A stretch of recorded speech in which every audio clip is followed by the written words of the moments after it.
നമ്മൾ പരിശോധിക്കുന്നത് മലപ്പുറം ജില്ലയിലെ ഫസ്റ്റ് റീച്ചായ രാമനാട്ടുകര മുതൽ വളാഞ്ചേരി വരെയുള്ള റീച്ചാണ്. ഒരു ഭാഗവും ഒഴിവാക്കാതെയുള്ള ഫുൾ വീഡിയോ ആണിത്. രാമനാട്ടുകര മുതൽ കക്കാട് വരെ ഫസ്റ്റ് പാർട്ടും കക്കാട് മുതൽ വളാഞ്ചേരി വരെ സെക്കൻഡ് പാർട്ടുമായിട്ടാണ് അപ്ലോഡ് ചെയ്യുന്നത്. നാട്ടിലെ ഈ മനോഹര വികസനം നേരിൽ കാണാൻ പറ്റാത്ത ഒരുപാട് പ്രവാസി സുഹൃത്തുക്കളുണ്ട്. അവർക്ക് ഈ വീഡിയോ ഡെഡിക്കേറ്റ് ചെയ്യുന്നു. Welcome back to techie media. Kozhikode ബൈപ്പാസിന്റെ അവസാനമായ രാമനാട്ടുകര നിന്നാണ് നമ്മൾ ആരംഭിക്കുന്നത്. എല്ലാവരും നേരിടുന്ന ഒരു പ്രശ്നമായിരുന്നു സർവീസ് റോഡിൽ നിന്ന് മെയിൻ കാരേജ് വേയിലേക്ക് എങ്ങനെ എൻ്റർ ചെയ്യും, എങ്ങനെ എക്സിറ്റ് ചെയ്യും എന്ന്. എന്നാൽ ഇനി ആ ഭയം മറന്നേക്കൂ. ഏതൊരു സാധാരണക്കാരനും മനസ്സിലാവുന്ന രൂപത്തിലാണ് ഡൈവേർജിംഗ് പോയിന്റുകൾ NHA ട്യൂബുലാർ മാർക്കറുകൾ വെച്ച് നിർമ്മിച്ചിരിക്കുന്നത്. ഈ ഒരു മെർജിംഗ് പോയിന്റ് എൻട്രി പോയിന്റ് ആണോ എക്സിറ്റ് പോയിന്റ് ആണോ എന്ന് ഞാൻ പറയാതെ തന്നെ നിങ്ങൾക്ക് പറയാൻ പറ്റും. അതെ, ഇത് എൻട്രി പോയിന്റ് ആണ്. എൻട്രി പോയിന്റിലൂടെ കടന്ന് എൻട്രി ട്രാക്കിലൂടെ വാഹനം ഓടിച്ച് മിററിൽ നിരീക്ഷിച്ച് ഫസ്റ്റ് ട്രാക്ക് സേഫ് സോണിലാണെങ്കിൽ ഫസ്റ്റ് ട്രാക്കിൽ കയറി പോകേണ്ടതാണ്. രാമനാട്ടുകരയിലെ എൻട്രി എക്സിറ്റ് പോയിന്റുകൾ മിസ്സായാൽ അടുത്ത എൻട്രി എക്സിറ്റ് പോയിന്റുകൾ വരുന്നത് കാലിക്കറ്റ് യൂണിവേഴ്സിറ്റി എത്തുന്നതിന് മുൻപുള്ള ചെട്ടിയാർമാടാണ്. ഒരിക്കലും എൻട്രി പോയിന്റിൽ എക്സിറ്റോ എക്സിറ്റ് പോയിന്റിൽ എൻട്രിയോ ചെയ്യാൻ പാടില്ല. ഇത് വലിയ അപകടങ്ങൾ വിളിച്ചു വരുത്തും. നല്ല റോഡ് കണ്ട ആവേശത്തിൽ അമിത വേഗത ഒഴിവാക്കിക്കൊണ്ട് ശ്രദ്ധിച്ച് വാഹനം ഓടിക്കുക. ഒരുപക്ഷെ നിങ്ങൾക്ക് റെഗുലേഷൻസ് അറിയാം, എന്നാൽ മറ്റുള്ളവർക്ക് അറിയണമെന്നില്ല. അതുകൊണ്ട് ആദ്യകാലങ്ങളിൽ ശ്രദ്ധിച്ചേ പറ്റൂ. എങ്ങനെയാണ് ആറുവരി പാതയിൽ വാഹനം ഓടിക്കേണ്ടത് എന്നതിന്റെ ഡീറ്റെയിൽഡ് വീഡിയോ ഡിസ്ക്രിപ്ഷനിലും ഐകാർഡിലും നൽകുന്നു. എല്ലാവരും നിർബന്ധമായും കാണണം. 100 കിലോമീറ്റർ വേഗത നൽകുന്ന ഡിസൈനിലാണ് ഈ ആറുവരി പാതയുടെ നിർമ്മാണം. ചിലപ്പോൾ നമുക്ക് തോന്നാം 150ലും 200 സ്പീഡിലും പോകാമല്ലോ എന്ന്. എന്നാൽ ഒരിക്കലും അത് ചെയ്യരുത്. അതിന്റെ കാരണം ഇവിടെ തന്നെയുണ്ട്. കാലിക്കറ്റ് ബൈപ്പാസിൽ അറപ്പുഴ പാലത്തിന് ശേഷം 6 കിലോമീറ്ററോളം സ്ട്രെയിറ്റ് റോഡാണ്. ചിലപ്പോൾ നമ്മൾ 150-200 സ്പീഡിലായിരിക്കും വരുന്നത്. അങ്ങനെ ഇരിക്കെയായിരിക്കും നിങ്ങൾ ഈ ഇടിമൂഴിക്കൽ കർവ് പെട്ടെന്ന് മുൻപിൽ കാണുക. അതേ സ്പീഡിലാണ് നിങ്ങൾ ഈ കർവ് അപ്രോച്ച് ചെയ്യുന്നതെങ്കിൽ നിങ്ങളുടെ വാഹനം മലക്കം മറിയുമെന്ന കാര്യത്തിൽ ഒരു സംശയവും വേണ്ട. അതുകൊണ്ട് റോഡിന് അനുവദിക്കുന്ന വേഗതയ്ക്ക് ഇങ്ങനെയും ശാസ്ത്രീയ വശങ്ങളുണ്ട് എന്ന് മനസ്സിലാക്കുമല്ലോ. ഇത്തരം കർവുകളിൽ സ്പീഡ് ലിമിറ്റ് 60ഓ 80ഓ ആകാം. വാർണിംഗ് ബോർഡിൽ കാണാവുന്നതാണ്. മലപ്പുറത്തെ റീച്ചിൽ അധികവും റോഡിന്റെ ഡിസൈൻ മെയിൻ കാരേജ് വേക്ക് അടിയിലൂടെയും സർവീസ് റോഡിന് മുകളിലൂടെയുമാണ് കടന്നുപോകുന്നത്. സൈഡ് വാളുകൾ സോയിൽ നൈലിംഗ് മെത്തഡോളജിയിലൂടെയാണ് പ്രൊട്ടക്ട് ചെയ്യുന്നത്. പല സ്ഥലങ്ങളിലും സോയിൽ നൈലിംഗ് ഫെയിലിയർ ആയെങ്കിലും ഈ റീച്ചുകളിൽ വിജയകരമായിട്ടുണ്ട്. മിക്ക സ്ഥലങ്ങളിലും സോയിൽ നൈലിംഗിന്റെ പ്ലാസ്റ്ററിംഗ് വർക്കുകൾ കൂടെ ഇനി ചെയ്യേണ്ടതുണ്ട്. ഇപ്പോൾ നമ്മൾ കാണുന്നത് കാക്കഞ്ചേരി സ്പിന്നിംഗ് മിൽ ഭാഗത്തെ ഏതാനും ദിവസങ്ങൾക്ക് മുൻപുള്ള കാഴ്ചയാണ്. KNRCLന്റെ വർക്ക് എഫിഷ്യൻസിയും വേഗതയും പ്രകടമാകുന്നതാണ്.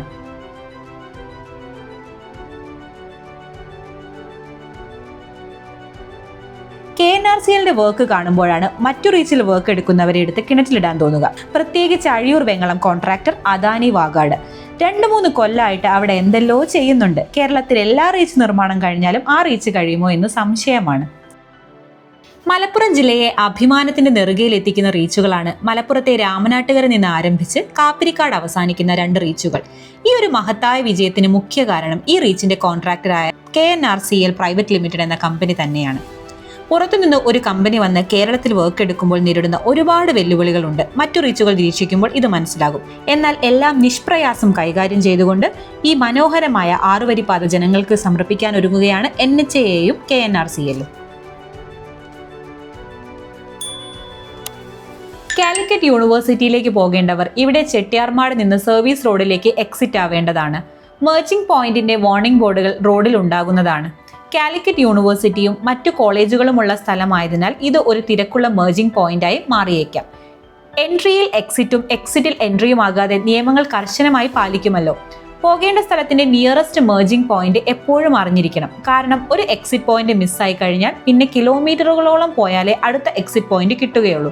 പിന്നീട് അണ്ടർപാസുകൾ ഉപയോഗിച്ച് U-ടേൺ എടുത്ത് തിരിച്ചു വരിക എന്നത് കുറച്ച് ഇടങ്ങേറ് പിടിച്ച പണി തന്നെയാണ്.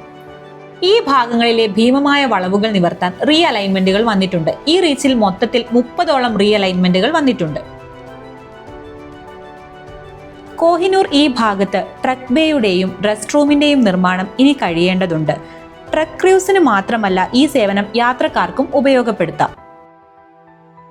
3 viaduct, 2 flyover, 1 major bridge, 16 vehicle overpass, 9 vehicle underpass, 2 light vehicle underpass, 3 small vehicle underpass, 1 rest area, 1 bypass, 1 toll plaza എന്നിവയാണ് ഈ റീച്ചിൽ വരുന്നത്.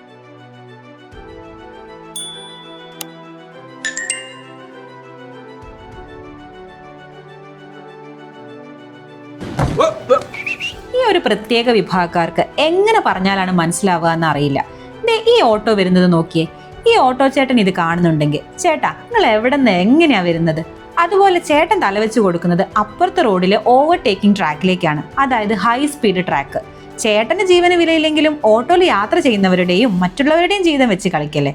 ചേട്ടൻ ഇപ്പൊ ചെയ്ത ട്രാഫിക് വയലേഷൻ ഫൈന് ചിലപ്പോൾ നിങ്ങൾ ഓട്ടോ വിറ്റ് കൊടുക്കേണ്ടി വരും. ദയവേത് ശ്രദ്ധിക്കൂ.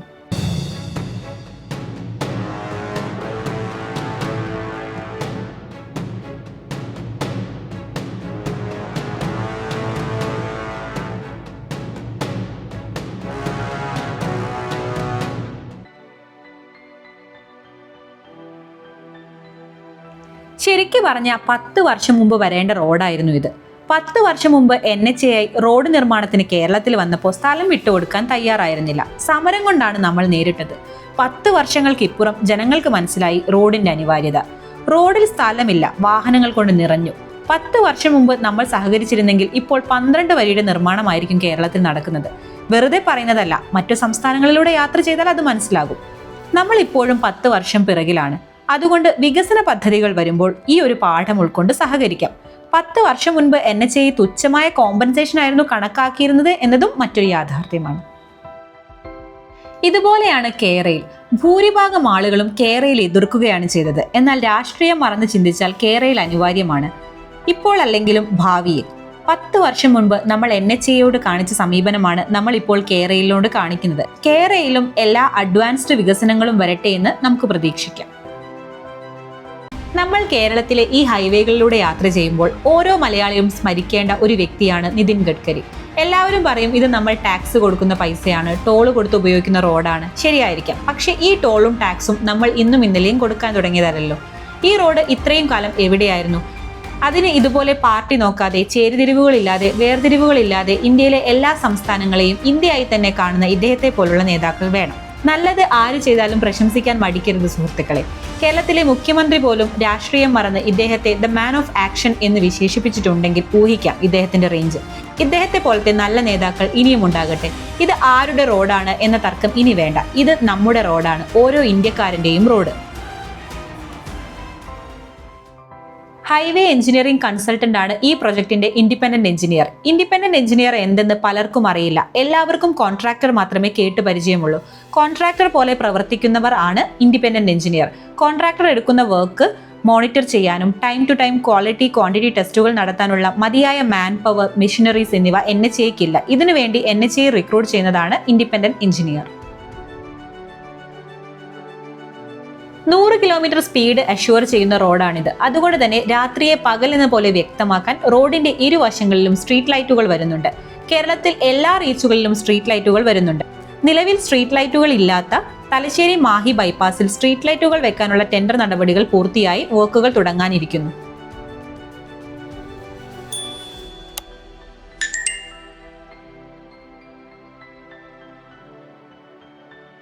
കേരളത്തിൽ കാസർഗോഡ് മുതൽ തിരുവനന്തപുരം വരെയുള്ള NH വർക്കുകൾ നടക്കുകയാണ്. അതിൽ നിർമ്മാണം പൂർത്തിയായ റീച്ചുകളും വരും മാസങ്ങളിൽ ജനങ്ങൾക്ക് സമർപ്പിക്കുന്ന റീച്ചുകളും നിർമ്മാണം തുടങ്ങാനിരിക്കുന്ന Kozhikode Palakkad greenfield highway, coastal highway തുടങ്ങിയ എല്ലാ പ്രൊജക്ടുകളുടെയും ഡ്രോൺ വീഡിയോയും ഡീറ്റെയിൽഡ് പ്രൊജക്ട് വീഡിയോയും ചെയ്യുന്നതാണ്. അപ്ഡേറ്റുകൾ മിസ്സാവാതിരിക്കാൻ ഈ ചാനൽ സബ്സ്ക്രൈബ് ചെയ്യുക. ഏതെങ്കിലും സ്പെസിഫിക് സ്ഥലങ്ങളുടെയോ റീച്ചുകളുടെയോ അപ്ഡേറ്റുകൾ അറിയണമെങ്കിൽ കമന്റിലൂടെ ആവശ്യപ്പെടാവുന്നതാണ്.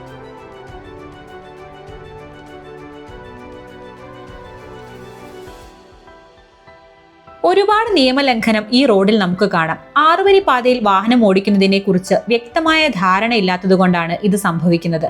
6 വരി പാതയിലെ പ്രധാന ഘടകമാണ് ലൈൻ ട്രാഫിക്കിംഗ്. ഇതിന്റെ ഡീറ്റെയിൽഡ് വീഡിയോ ചെയ്തിട്ടുണ്ട്. ലിങ്ക് ഡിസ്ക്രിപ്ഷനിൽ നൽകാം.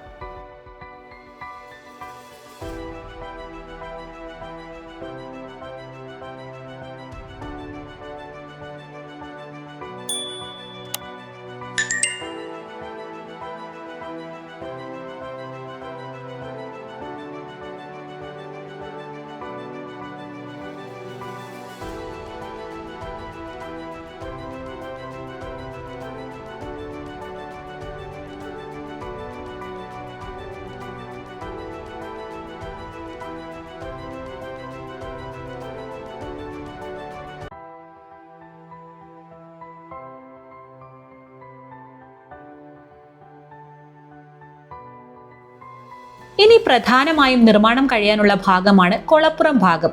മെയിൻ കാരേജ് വേയുടെ വർക്കുകൾ ഇവിടെ നടന്നുകൊണ്ടിരിക്കുന്നു. 2 മൈനർ ബ്രിഡ്ജുകൾ ഇവിടെ വരുന്നുണ്ട്. ഏതാനും ദിവസങ്ങൾക്കകം ഇവിടെ നിർമ്മാണം പൂർത്തിയാവുന്നതാണ്.